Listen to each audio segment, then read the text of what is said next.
Hai guys, welcome back to my YouTube channel. Jangan lupa untuk like, lepas tu komen, subscribe dan juga share. Oke, jadi sebenarnya di YouTube channel aku tuh bakalan ada macam-macam dari mulai masak, makan, podcast, travel. Maksudnya ada macam-macam sampai ke cerita seram. Dan tadinya tuh pengennya tuh kalau bukan PKP atau lockdown dekat Malaysia tuh, aku tuh pengen jalan-jalan ke tempat-tempat yang ada di Malaysia untuk bukannya kita maksudnya mau jalan dan mau tahu tentang cerita dekat di sebalik tempat-tempat seram itu. Tapi berhubung juga sekarang di tengah lockdown dekat Malaysia, jadi kita cerita. Aku sempat mikir sih, tadinya mau cerita tentang ya pribadi aku yang maksudnya cerita hantu yang pernah aku alami gitu. Tapi mungkin nanti next aku akan cerita juga. Tapi nggak tahu kenapa tadi tuh tiba-tiba pas lagi mandi gitu terus langsung kayak kepikiran kenapa enggak kita cerita tentang Suzana ya gitu.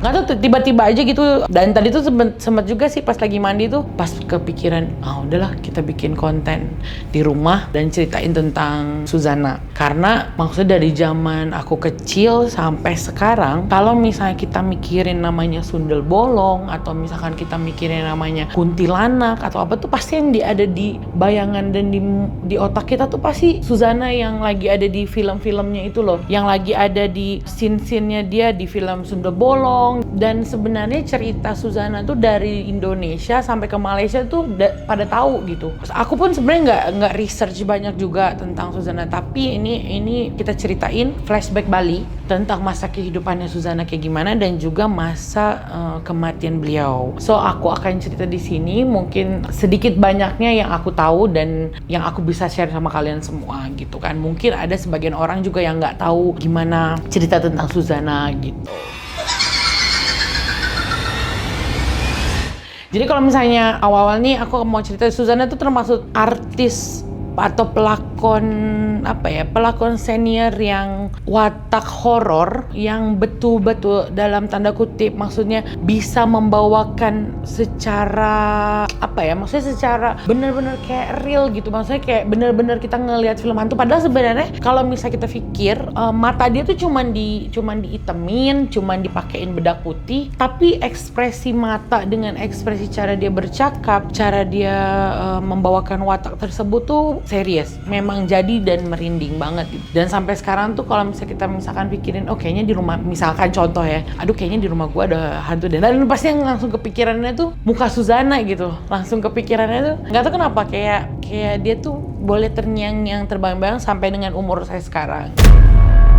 Sekarang kita mulai dari cerita awal. Kalau misalnya mungkin kalian semua belum tahu, nama penuh daripada Suzana adalah Suzana Martha Frederica Van Os Natalia, lahir pada tahun 14 Oktober 1942 dan berada di rumahnya di saat kematian di Magelang. Wanita cantik ini digelar Ratu Film Horor Indonesia karena namanya meningkat naik dengan lakonannya dalam film mistik seperti Beranak Dalam Kubur. Dan malangnya Suzana ini meninggal pada 15 Oktober 2008 dan dikebumikan sehari selepas kematiannya di tanah penguburan Griloyo, Jawa Tengah. Jadi kematiannya tuh pada saat itu menjadi buah bibir untuk orang ramai dan sekitar. Apalagi satu Indonesia tuh sangat-sangat viral karena selepas beliau meninggal, jadi dengar cerita kalau misalnya banyak orang-orang sekitar di situ juga boleh nampak beliau. Macam istilahnya ada sosok beliau, ada yang sampai katanya datang ke kubur beliau dan nampak sosoknya. Tapi itu pun dengar daripada cerita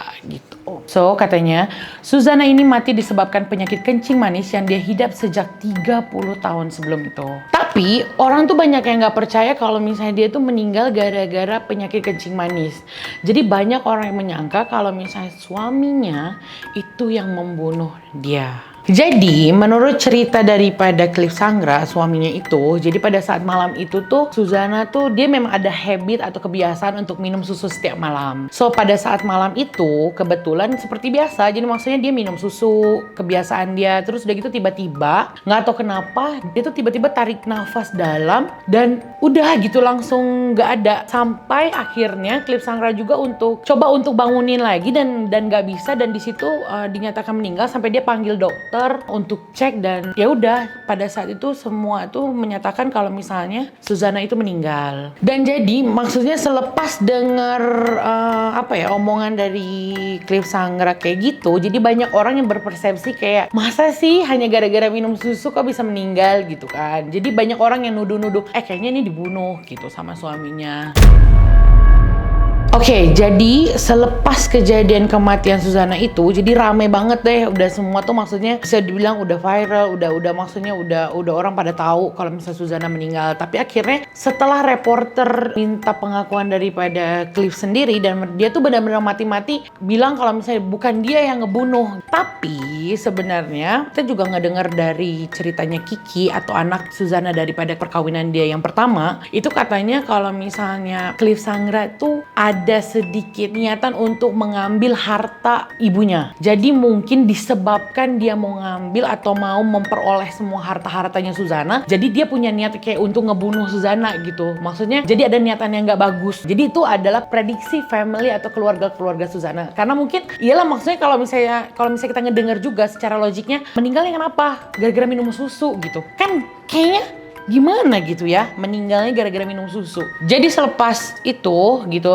yang membuat juga maksudnya pihak keluarga itu kayak ini ada something yang nggak bener nih gitu. Karena pada saat pemakaman atau pengurusan jenazah apa semua tuh, jadi hanya keluarga-keluarga terdekat aja yang boleh ada di situ. Jadi Cliff tuh kayak bikin peraturan sendiri, sampai kan media nggak boleh datang. Maksudnya orang-orang yang sekitar situ juga maksudnya nggak boleh. Jadi kayak ada rahasia di situ. Kenapa? Kalau misalnya emang meninggalnya memang betul-betul gara-gara itu, kenapa mesti takut kayak gitulah. Jadi itu yang buat spekulasi orang lain juga pikir ini kayaknya ada something gitu di kematiannya Suzana tuh, ini nggak logik. Selain itu juga ada kejadian-kejadian yang janggal lagi yang dibuat sama Cliff Sangra, yaitu adalah pada saat meninggalnya Suzana, dari pihak keluarga itu, apalagi terutama anaknya Kiki, minta untuk kayak bedah siasat atau otopsi. Tapi Cliff Sangra tuh kayak nggak ngasih gitu, kayak mikirnya gini, ya udahlah kalau misalnya udah meninggal udah gitu. Sampaikan maksudnya kalau misalnya Cliff Sangra sampai bilang gini, kalau misalnya bikin otopsi dia akan saman keluarga atau misalnya Kiki tuh sendiri. Jadi satu family tuh jadi nggak bisa tahu sebenarnya penyebab yang benar daripada Suzana meninggal tuh kenapa.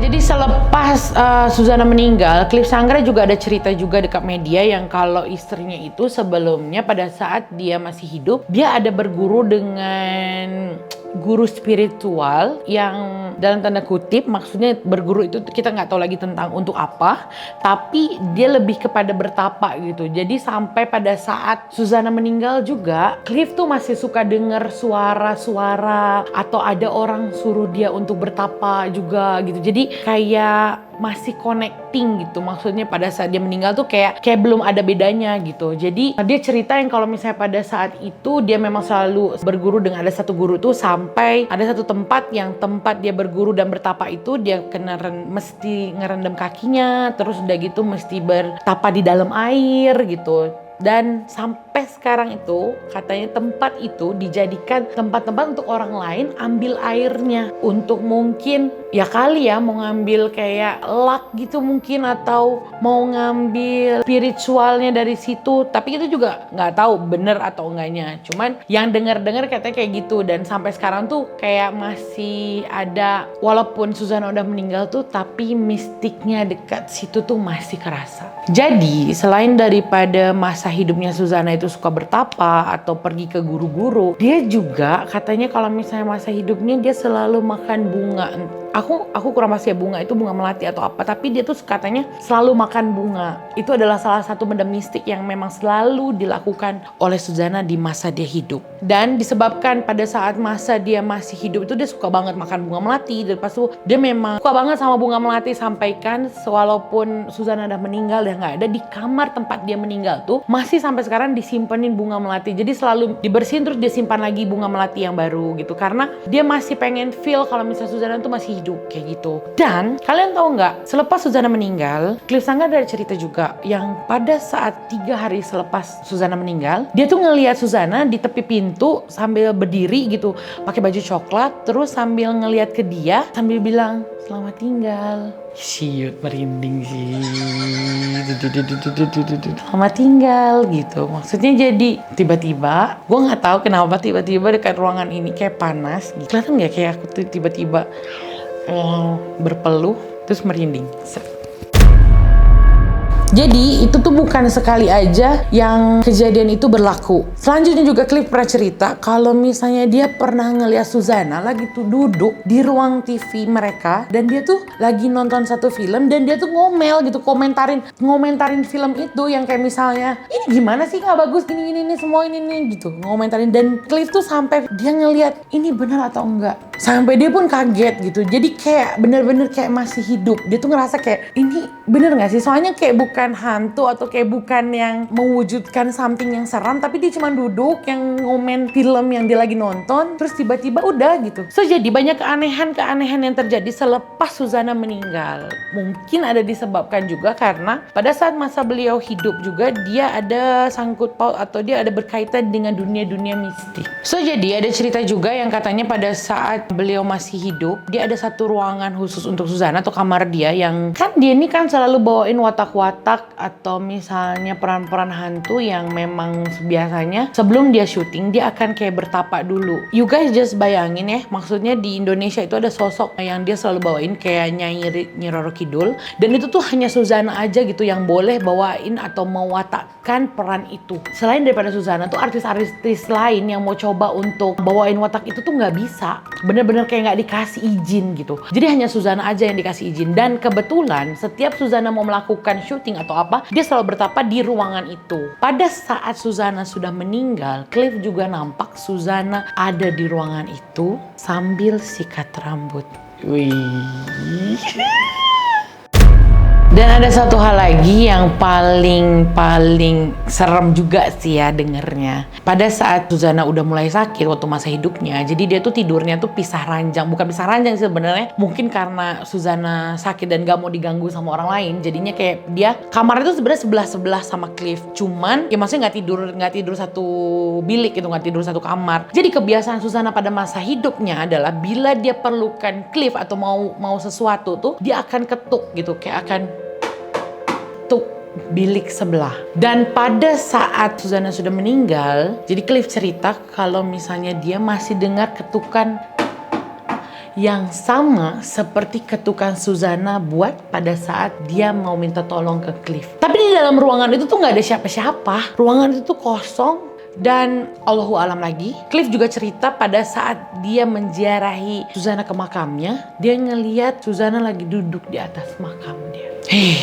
Jadi sebenarnya memang banyak cerita-cerita mistis yang maksudnya kalau kita dengerin lagi cerita tentang Suzana tuh sebenarnya mau kita baca atau kita dengar atau kita cerita dari berita-berita media sebelum ini, kalian tuh pasti bakalan masih ngerasain merinding gitu. Karena the power of Suzana tuh kayak aku sendiri tuh masih ngerasain dia tuh ada energi yang kuat, energi supranatural, energi mistiknya tuh kuat banget. Jadi ada yang kejadian aneh lagi selepas Suzana meninggal. Jadi pada saat selepas 1 tahun kemudian, Cliff Sangga tuh mau melangsungkan perkawinan lagi. Maksudnya dia tuh mau nikah lagi gitu guys. Dan kebetulan pada saat itu ada cerita dari yang buat batu nisannya Suzana tuh, kalau dia tuh nampak Suzana di makamnya itu ngeliatin dia sambil tersenyum gitu. Ya maksudnya mungkin dia kayak ngasih signal gitu ya. Mungkin want to say thank you atau something, kita juga nggak tahu. Dan pada saat dia cerita sama Cliff, yang anehnya tuh Cliff nggak percaya. Sampai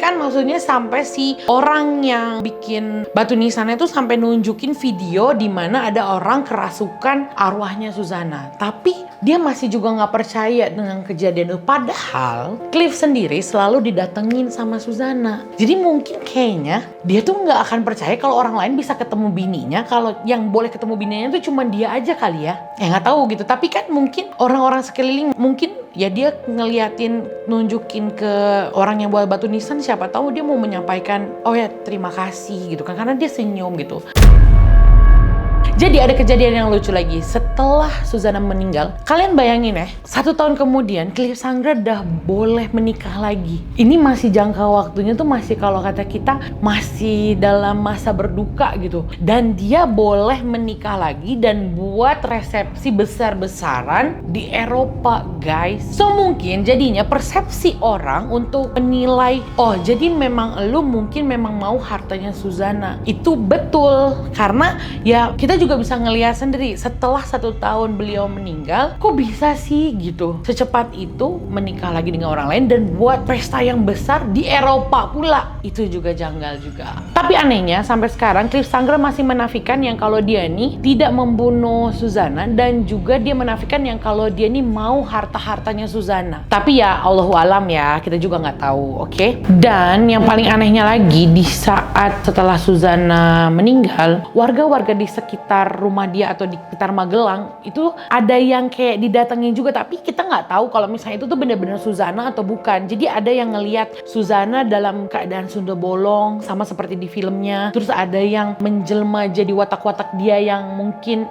di film-film yang dia udah pernah peranin. Tapi kita juga Allahu alam itu betul-betul Suzana ataupun mungkin syaiton lain gitu yang menyerupai Suzana, juga kita nggak tahu gitu kan. Tapi itu adalah menurut cerita-cerita dari warga-warga sekitar gitu, daerah Magelang itu pada saat itu tuh memang cerita itu tuh sampai sekarang tuh masih bisa dibilang tanda tanya gitu. Maksudnya yang selalu datang ke nunjukin apa semua itu tuh benar-benar Suzana atau bukan gitu. Jadi emang maksudnya apa ya, selepas kematian Suzana tuh banyak kejadian-kejadian mistis yang terjadi ke warga Magelang atau warga-warga sekitar rumah dia gitu. Dan termasuk juga cerita-cerita dia tuh sampai kapanpun juga kita nih sebagai warga Indonesia ataupun mungkin yang selalu nonton film-film Suzana itu pasti masih sampai sekarang tuh terngiang-ngiang sosoknya beliau.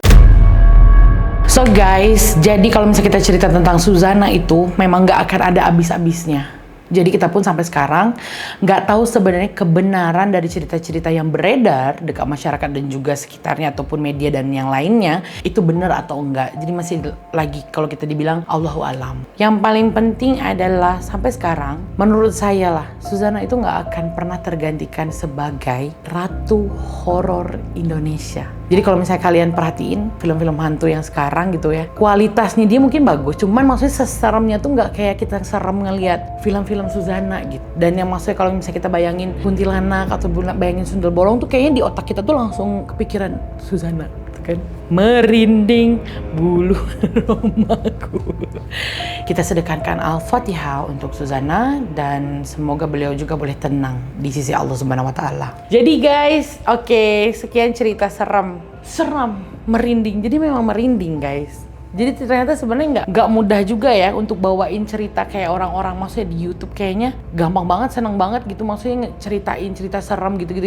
Tiba-tiba langsung kayak panas gitu.